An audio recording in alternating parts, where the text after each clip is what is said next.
I'm Katie. And I'm Laura. And we are Small Town Music.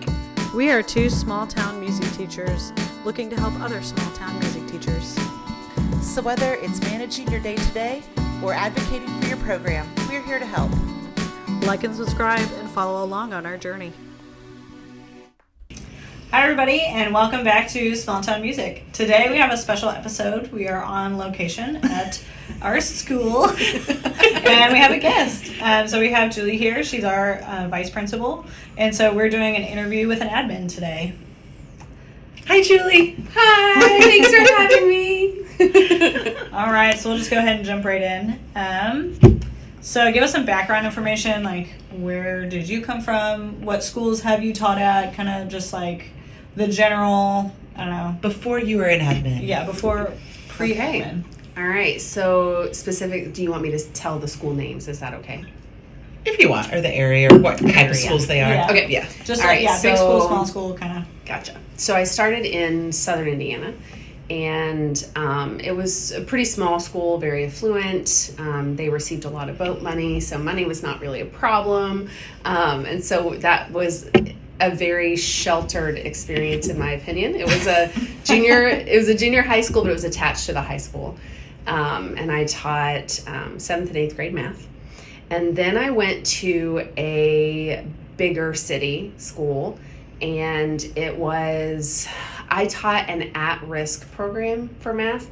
So incoming freshmen who were at risk of failing or dropping out was the crew that I had. And then I had like one outside geometry class. So that was a completely different experience. And every day my new goal was to make sure that students had eaten the night before, were they in their homes the night before, or had they been removed by CPS, that type of stuff. So that was very, very different experience, and I'm really glad I had that experience. And then I came back to where I graduated high school, which was here, and this is kind of the middle ground. It's a much smaller school, about the same size though as the first school I taught at, but not as affluent. So a little more diversity as far as socioeconomic status and things like that. Yeah. So I taught math for 21 years before becoming an admin.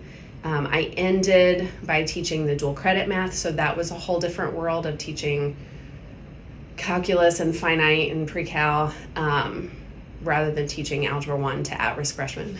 So I've kind of ran the gamut of all the different types of math. So I am really, really grateful for all the experiences I had. I feel like each of them taught me something very different about education. So it's been a fun 21 years. Yeah. And then I decided to run our makerspace for 4.5 years. That was fun because I was not a techie gal, and so I had to really teach myself a lot of stuff, so that was a new experience. And then I was a K-3 literacy coach. Because why not? For one semester, and that was the hardest semester of my life. I still say that. It was last spring, spring and a half ago. So I would go down and do K-3 literacy for one period, and then I'd come back and I'd teach pre-cal. And then I would go back and do K-3 literacy for 2 periods, and then I would teach finite. And it was just that back and forth that was really, really difficult. And so as soon as the admin position came open, I was like, I think that's a better route for me. So I took that. So I think it's worth noting, since we're kind of like small town musics, maybe a little bit of your music background, because one of my favorite things is having an admin that like values music and has a little bit of music background. So why don't you tell us just a little bit about that too? Yeah. So I was involved in the choirs, the show choirs, from 4th grade on. And in high school, in middle school, I became involved with the musicals. And I did band in middle school. And my freshman year, I did band. And then in high school, when I was doing the musicals, I had never had like a big role. I had like the background dancing parts, and I was a really good supporter. And then my senior year, I was like, you know what, like I really want to get more involved. And they told us they were doing Guys and Dolls, and I remember my sister did Guys and Dolls when she was younger. And I remember going to those rehearsals, and the girl who played Adelaide was like my idol. And so I was so excited to audition for Adelaide, and I was just so like not confident in my abilities. So I was like, there's no way I'm going to get this role. And then I got the role. So that was my it was so much fun. Yeah, so much fun. And now your girls have done choir and band, and I do the lights for the musicals. So still very involved, even though we're on admin. Definitely feel like you're on our team as well. Yeah. So I do appreciate that you were like actually a band choir member, as opposed to I feel like some of our other admin like they like music and they like that we have that option for our students, but they were never like involved in that themselves. So really it's a very takes. different perspective. Yeah. So as an admin, so like what's kind of your biggest priority for teachers whenever you think about what you expect out of your teachers? What's your biggest priority? This could be for music. Well, we kind of talk about music teachers later, but yeah, just teachers in general. Okay, so I mean, I feel like my biggest priority from an admin standpoint is to make sure that I am supporting teachers to bring out their passion for teaching. It's so easy to get burnt out. Yeah. It happens so fast. And like, I mean, you could be perfectly fine one week and the next week you could be like, I should not be doing this job. Yeah. So just making sure that teachers feel supported and they feel that they can bring their passion into their teaching is really important to me. So trying to help them see that that's important, I guess, is kind of where I like to come from. Yeah. I don't know. I appreciate that. What is your biggest priority for the students being an admin? Because you are specifically dealing a lot with student discipline. Yes. So it is very difficult to deal with the negativity that I deal with all day, which is new. Like that was never a thing when I was teaching. So now that's what I do. It's just negative all the time. So trying to get the kids to see that what they do on a day-to-day basis in this building is shaping them to be a community member, to be, somebody else in this world, right? An adult when they get out of here. So helping them to make that connection that everything they do here is helping them to get to that point, which is really hard, especially for middle school. Yeah, because middle school kids just don't see that. They don't see past the end of first period. Exactly. Let alone, exactly 10 years down the road. Yeah. Right. Yeah. Okay, top 3 pieces of advice for classroom management. I think when I've looked back at our episodes, the classroom management ones get a lot of like views or downloads because it's the number one thing. Even me starting my 9th year, you starting your 19th year. Yeah. Like we still once a week talk about classroom management just as teachers of like, okay, how do I do this better? How do I deal with kids? And like kids change, the things that they're like doing and involve like the TikTok challenges and the bane of every teacher's existence and like the fidget things and like what YouTuber is really popular that's like making them say and do weird things. And So top 3 pieces of advice for managing a classroom well. Okay, so my number one, I think, will always be consistency. And I feel like that's a very widely used term. Like, be consistent, be consistent. Yeah, that's I think that's the number one. Oh my gosh, it's so big. It's so big. And if you don't kind of set that tone at the beginning of like, this is what my consistency is going to look like, then it just like falls apart when you try to like tighten up later or whatever it is you need to do. But so that's probably my number one. My number 2 is always high expectations. Students, and again, you hear this all the time, students will rise to the occasion if you ask them to. So if I, consistently say like, this is what you're going to be expected to do in my class, they're going to meet it eventually, right? On the other hand, so my third thing, on the other hand of that is just remembering that they are still kids, right? So they do make mistakes. And I think sometimes we get into that, like, they know this is my expectation. Why are they pushing it? They're pushing it because they're a kid. That's what they do. So giving them keeping the expectation high, but also understanding that they are a kid and letting them make those mistakes in this safe place Yeah. and like having them learn from those mistakes. Like, yes, there's still a consequence for that mistake, but let's learn from it now rather than when you're 20. So Yeah, absolutely. I think one thing that I've heard is like kids like boundaries, whether they know it or not. That like they're gonna push against the boundaries, like you said, because they're kids, and that's what they're like designed to do.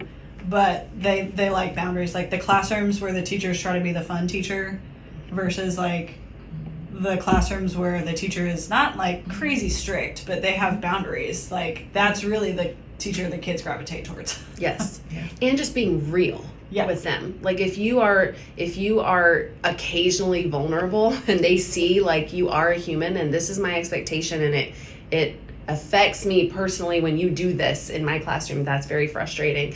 That I think gives you more of a connection and a relationship with that kid, and then they understand like okay. Versus like I'm the boss and you're the kid and you shut up and I am the Trunchbull and Yes. Someone told me once that kids need to know, and we'll kind of get down to relationships later, but kids need to know that you're there for them, not for you. Yes. You know, like I'm not there because I love music so much and because I want to be a great music teacher. I'm there because I want them to love music and because I want them to have a great relationship with music. Yeah. And that I'm there for their well-being and making sure that the kids know that I'm there for them. They're not here for me. I love that. Yeah.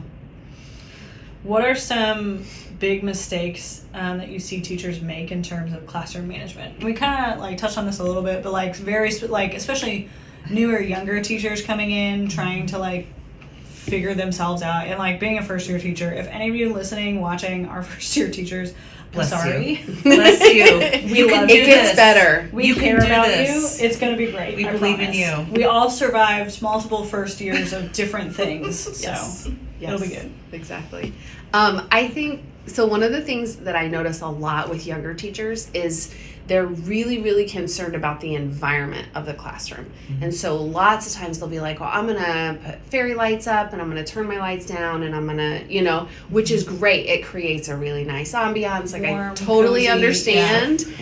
But then when their students are very relaxed and they're laying in the corner or they're like up on their desk or, that type of stuff, then they're like, but why? It's because you've created this very comfortable environment, which is great sometimes, but it's not always what you want to happen. So if you have to like make the environment fit the expectation, I guess. So that's probably the biggest thing I noticed this year. Like when I had teachers come to me and say, I'm really having a hard time with this class period. Can you like come in and observe and like give me some tips? That was almost always the biggest thing, is your environment is making them think that this is okay.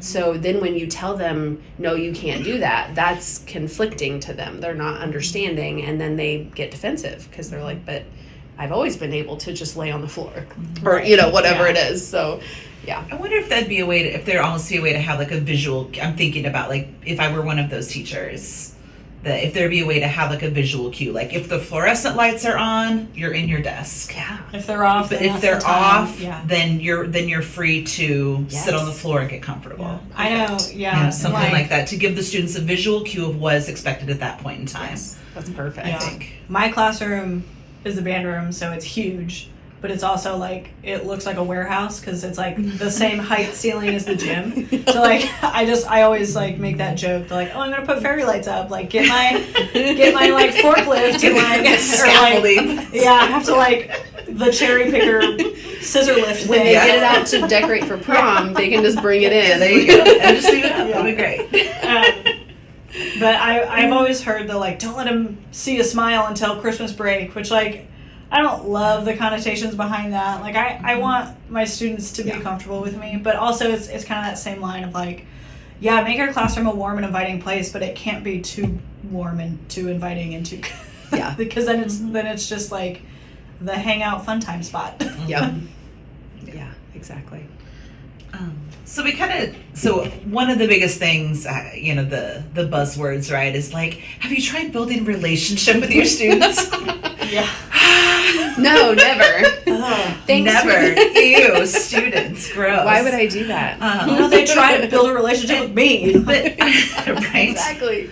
And it's hard because I feel like the opposite of that is the respect is earned and all this. Like, where's I feel like in what I know of you as a teacher that you did a good job of that. Like, kids really they liked you, but they also respected you. Like, what are some of your tips on ways to build relationships with students, and maybe even especially the ones that I don't really want to have a relationship with you. Yeah. Oh, yeah, I know.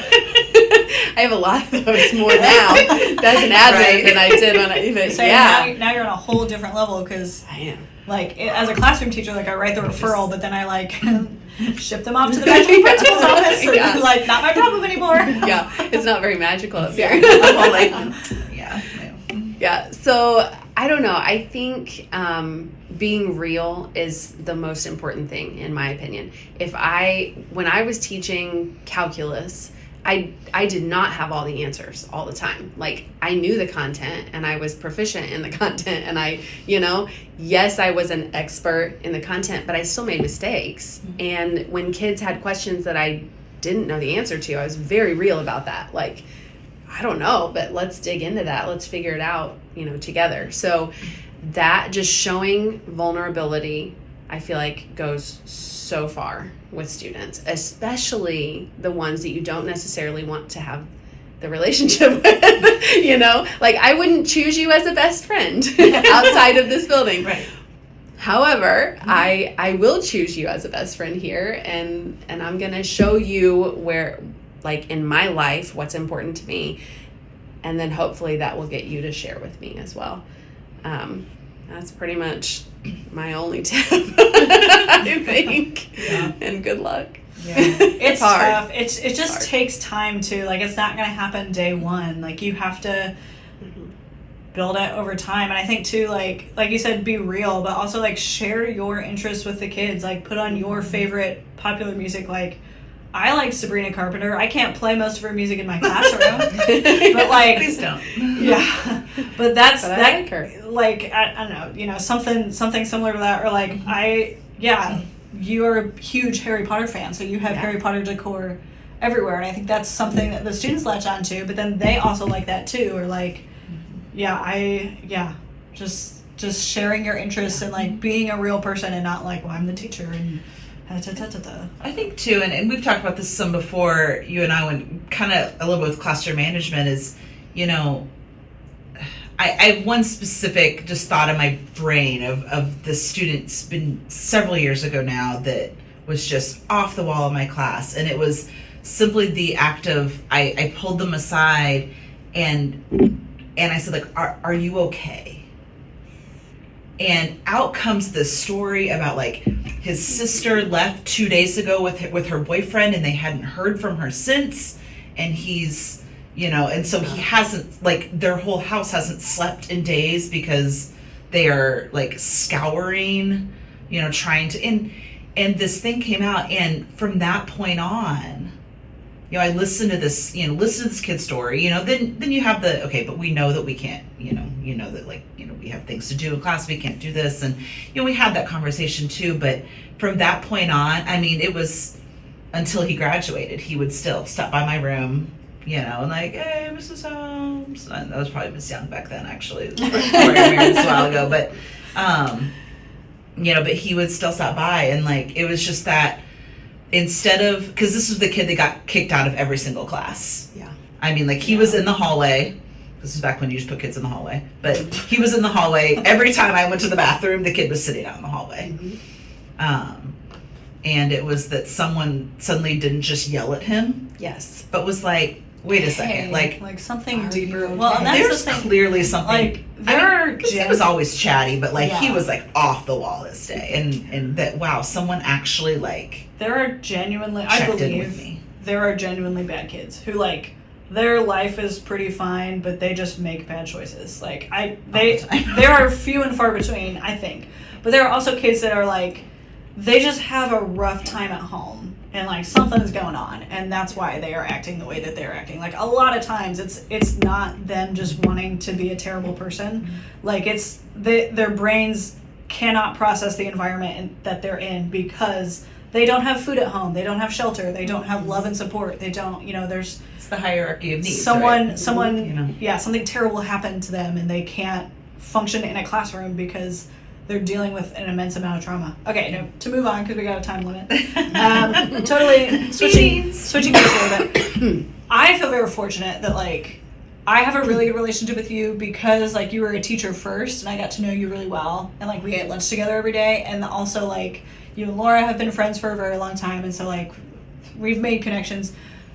New teachers coming in to a school, how do they best build a relationship with their admins? What's the best way to like start that and not be weird and not be like, want to hang out? And then like totally have the opposite of like, oh, I don't ever want to talk to that teacher. Right. So, I mean, I think a couple of things. One, I love getting into the classrooms because I miss it so much. That was that was the hardest thing for me last year, because last year was my first year as an admin, and being out of the classroom was like kind of devastating because it was such a change, and admin is very isolating, and I didn't realize that until I was in it. And then you realize that like a lot of people who used to talk to you a lot no longer want to talk to you because you're on the other side, right? Mm-hmm. So it's hard. So when teachers would ask me to come in and like if they were really excited about it, like, don't come in to observe me, like right. Don't come in and have your computer and like take notes, just come in to just be a part of the classroom. It was really fun. I loved doing that, and anytime that I could do it, I would do it. And then I had a lot of teachers just come in and just ask for advice, like just pop into my office on your prep, or if you see me in the hallway, stop me and ask, how would you do this? I love talking education. If you can't think, you will think of things. I talk to Julie all the time for fun or for like help with situations, but like you will be able to think of things. But if you're like, oh, it's like first week of school, I really want to get in with my principal and kind of make a good impression. Thank you. Yes. Impression. But yeah, like make something up, even if it's something that you feel confident in. You may get a different answer, or just a broad question like, "Hey, classroom management, first week of school. What's your best advice?" Just like ask. Yeah. Random things like that. And like even if you are like, oh yeah, I know what I'm going to do, like they may have a totally different answer that's going to blow your mind. Perfect. The classroom management. I'm the first year teacher and I know everything. Student teaching went great. I read the book. I'm fine. Yeah. That's right. The book. Yeah.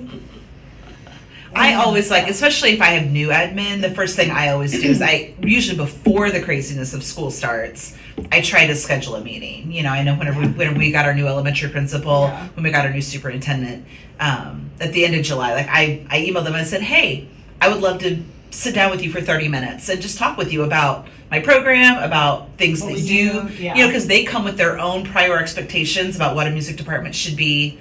Mm-hmm. And so I know that's something that I try to do as well. That's a helpful thing. Just like you introduce yourself to them first. Get to know. Yeah. I'm trying a lot more to do the like, hey, I'm doing this fun thing in band class. Come and hang out with us and like be involved, or like if you're doing like a challenge, like, oh, I need a judge, like come and be a judge in my classroom, and that's fun too. Okay. How can we as music teachers do better? Like as a music department, what are some things that you possibly are seeing that like, oh, we can do this better, or we can do more of these kinds of things, or... So I am continuously impressed by the amount of flexibility that both of you have. And I don't know if that's like common for all music departments or if that's just something that you guys have just adapted to because I think you kind of had to. Mm-hmm. Yeah. So one thing that will always stick out in my mind was at the last band concert, there was a boy who played the guitar. Oh, yeah. His dad was sitting in front of us and sobbing. Aww. He was sobbing, and it was the cutest thing. And me and my mom were sitting behind him and just cried half the concert and it was like, it was not a sad song, okay? Right, he was right. not playing a sad. He was just jamming out. Smells Like Teen Spirit and Pink Yes, Black. he was jamming out on the guitar, and his dad was so proud that he was up there doing that. And how many bands, middle school, would just say, you know what, just bring in whatever instrument you got, let's do it, you know? Yeah. So it was like such a big deal, and I don't know if you even knew that, but I did not know. I knew that, like, when we did those songs, and because we had done like a really somber, serious song, one of my favorite songs, on a hymn song of Philip Bliss, for those of you that know. The backstory is beautiful and intense. But we had just done that one. I was like, okay, now something totally crazy. Like, let's have guitars. And when I turned around after the song was over and like bowed to the audience, I could see like everyone's face like lit up, and it was like a super fun moment. That it was like, oh, this kid.